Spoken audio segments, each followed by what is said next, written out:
Bapak Ibu jamaah salat duha ya. Jamaah sekalian yang dirahmati Allah Subhanahu wa taala. Alhamdulillah di kesempatan pagi hari ini kita dipertemukan kembali oleh Allah Subhanahu wa taala di waktu yang istimewa ya, 10 hari pertama di bulan Dzulhijjah. Waktu di mana orang-orang beribadah di dalamnya sangat dicintai oleh Allah Subhanahu wa taala. Semoga Allah memampukan kita bersama untuk memperbanyak amal di waktu-waktu yang istimewa ini. Salam dan salawat semoga senantiasa tercurah untuk suri teladan kita Nabi Agung Nabi Muhammad sallallahu alaihi wasallam serta keluarga beliau, sahabat-sahabat beliau, dan juga kepada seluruh umatnya yang senantiasa setia mengikuti petunjuk beliau hingga akhir zaman. Bapak Ibu sekalian yang dirahmati Allah, dalam pertemuan terakhir kita membahas tentang amalan apa yang banyak mendatangkan kecintaan Allah Subhanahu wa taala. Ya. Secara umum, orang-orang beriman mereka mendapatkan porsi cinta dari Allah Subhanahu wa taala. Ya, Allah berfirman, "Ala inna awliya Allah la khaufun 'alaihim wa la hum yahzanun." Atau dikatakan inna awliya Allah, inna waliya Allah alladzina amanu wa kanu yattaqun.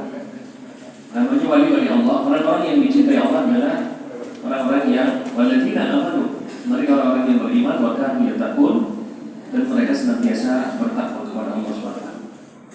Mereka beriman dan mengiringinya dengan amal saleh, ya, menjalankan apa yang menjadi perintah Allah, sekaligus juga menghindari ya, hal-hal yang kemudian itu dilarang oleh Allah Subhanahu wa taala.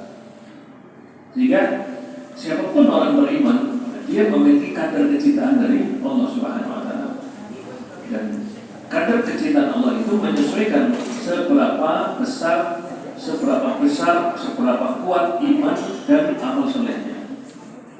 Orang-orang yang semakin bertakwa, semakin dekat kepada Allah, mereka semakin mendapatkan porsi cinta yang lebih besar dari Allah Subhanahu wa taala. Maka salah satu keutamaan apa sih yang Allah berikan ya kepada orang-orang yang dicintai oleh Allah? Di antaranya adalah pembelaan Allah Subhanahu wa taala. Jadi orang-orang yang dicintai Allah, mereka akan mendapatkan pembelaan dari Allah Subhanahu wa taala. Misalkan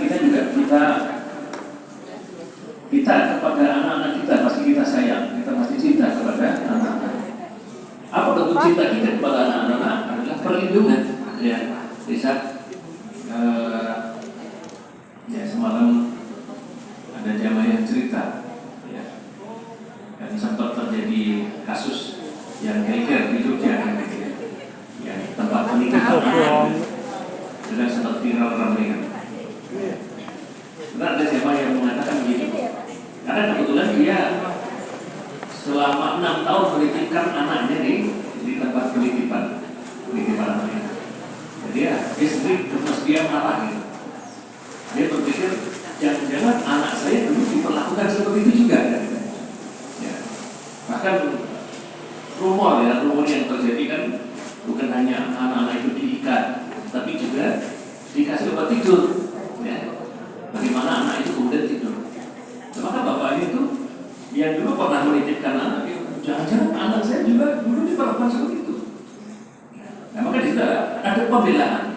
Namanya orang tua, karena rasa sayang dan cintanya kepada anak, maka bentuk cintanya apa? Pembelaan, perlindungan, penjagaan gitu. Begitu juga di saat seorang dicintai oleh Allah Subhanahu wa taala, maka orang itu akan mendapatkan pembelaan, perlindungan dari Allah Subhanahu wa taala. Ya, sehingga dalam hadis dikatakan, "Man 'ada li waliyan faqad adantu bil harbi."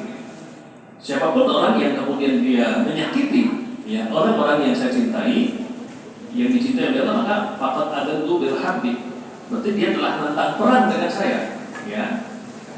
Jadi kalau orang itu kemudian menyakiti orang-orang yang dicintai oleh Allah, maka dia mendapatkan perlindungan dari Allah. Dijaga. Siapapun yang menyakiti hambaku yang saya cintai, maka berarti dia menentang perang dengan Allah Subhanahu wa taala. Maka ini diantara bentuk cintanya Allah kepada seorang hamba di situ.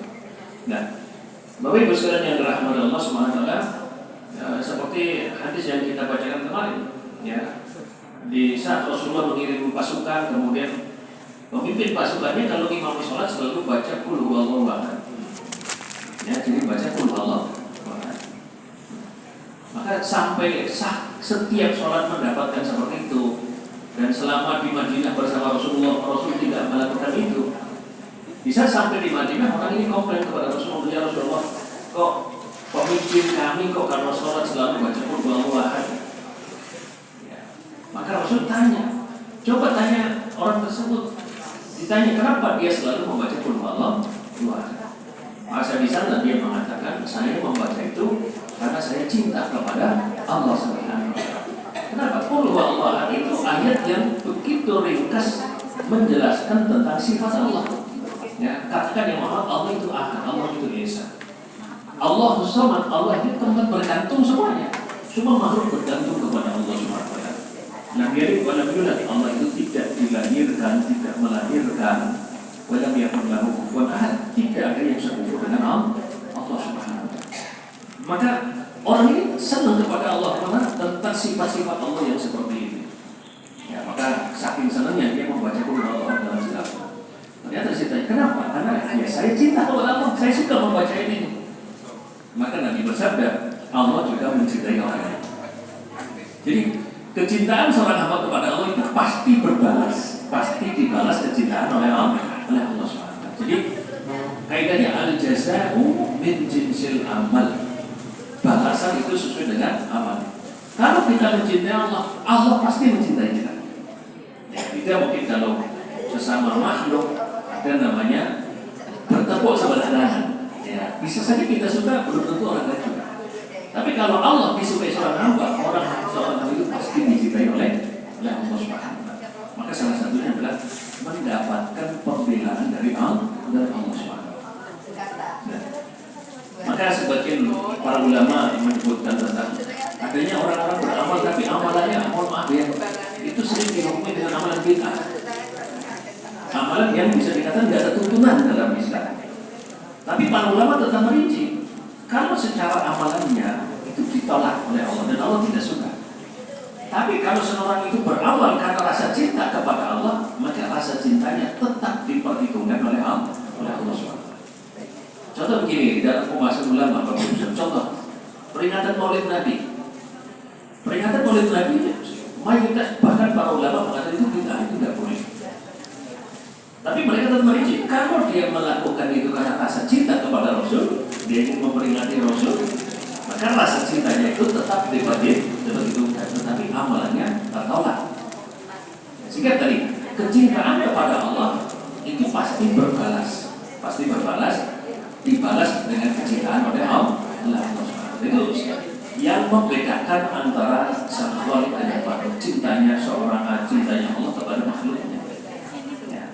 Kalau manusia kan belum tentu Bapak Ibu sekalian. Bahkan kadang yang paling dekat saja.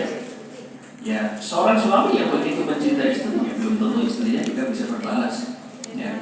Juga seorang istri yang begitu mencintai suaminya belum tentu suami juga jujur kemudian bisa mencintai. Tapi kalau Allah dicintai, Allah pasti membalas cinta. Ini yang luar biasa. Sehingga menumbuhkan rasa cinta kepada Allah SWT itu adalah sebuah amalan yang luar biasa. Ya, sebuah amalan yang luar biasa. Nah, maka orang-orang yang kemudian dia beriman, dia bertakwa, dia melakukan amal soleh, kita hati-hati. Kita hati-hati, jangan sampai menyakiti dia. Ini Allah sebutkan dalam surat Al-Ahzab, walladzina yu'tuna al-mu'minina wal mu'minati bi ghairi maktasabu faqad ihtamalu buhtan wa ithman mubina. Dan orang-orang yang menyakiti laki-laki beriman atau perempuan yang beriman bi ghairi maktasabu dengan sebab yang tidak jelas, maka dia telah menanggung dosa yang sangat besar dan nyata. Jadi Allah mengatakan dalam ini, siapapun yang berani nyakiti orang beriman, ya, maka dia telah menanggung dosa sangat besar. Ada jamaah menyampaikan ini, Pak. Dan saya menyampaikan masalah tetangga itu penting sekali, Bapak Ibu sekalian. Jadi usahakan kita dengan tetangga jangan ada masalah. salah satu yang kemudian jadi peringatan betul apa? Dikatakan pengadilan pertama pada hari kiamat adalah pengadilan untuk mengadili orang yang bermasalah dengan tetangganya. Yang saya Bapak Ibu, ada yang bermasalah dengan tetangga, didiamkan sama tetangga, ada tidak? Ada. Nah ini kalau ada Bapak Ibu kok didiamkan tetangga atau mendiamkan tetangga, berarti Bapak Ibu daftar pengadilan pertama, sidang pertama pada hari kiamat. Itu diancam keras sekali. Diancam keras sekali.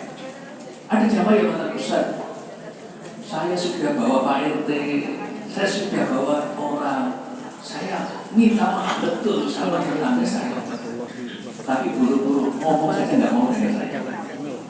Jadi udah nyampaikan di forum pengajian ini. Jadi di alhamdulillah di tempat saya tempat rondanya untuk ngaji Pak. Jadi ronda ngaji dulu. Setelah ngaji sampai jam 10, setelah itu terus ronda sampai jam 12. Dia curhat, saya itu udah berusaha. Bahkan kalau saya suruh bayar, saya bayar. Yang penting tetangga saya tidak mendiamkan saya. Akhirnya apa? Setelah pengajian itu bapaknya ini pulang. Nah, setelah dia pulang, Pak RT baru cerita ini. Gimana dia sakit hati tetangganya. Bukan saya juga termasuk korban istrinya. Jadi bapaknya ini dulu kerja di luar pulau, Bapak Ibu sekalian. Ya, lagi jaya-jayanya, tetangganya itu sering tersinggung dengan sikap istrinya itu. Karena di perumahan, Bapak Ibu ya, di perumahan itu kan